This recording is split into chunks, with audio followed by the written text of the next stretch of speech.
ඒ තොට කවුද මම මෙහි ඉන්නවා කියලා කිව්වේ?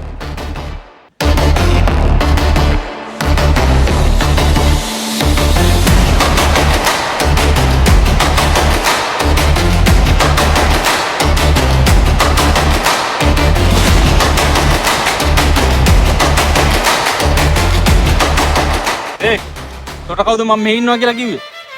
කවුරුත් කිව්වේ නැහැ. ඒ තුන අයියා මෙතන නැති කියලා.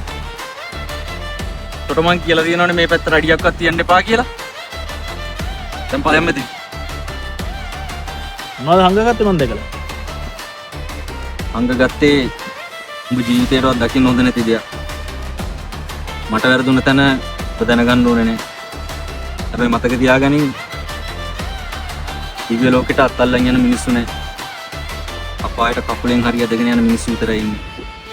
මේ වගේ මේ ජීවිතේ කිසිම එකක් කියන එකක් නෑ. මත්ද්‍රව්‍ය වල ආතල් කියලා දෙයක් නෑ. වේදනාව විතරයි. ඒක හොඳට මතක තියාගන්න. උත්තයි ඒත් මේත් නෑ. ඔබ දැන් ඵලයන්.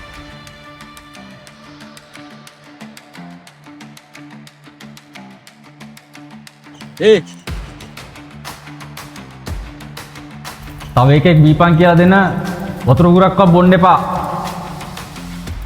ඔබට තිබහයි නම් අරගෙන බීපන්. මොකද හැමතැනම තියෙන්නේ වසවිස. ජීවත් වෙන්න අමාරු උන දෙයන්ට උන බාර විශේෂ සමාජ රසයි විනාශේ පැවිල පුරුදු කාරණාවතුනොත් ඉවරයි විරාම නැහැ සැරයි පාර මුල හිනව දාන යන්නේ වගේ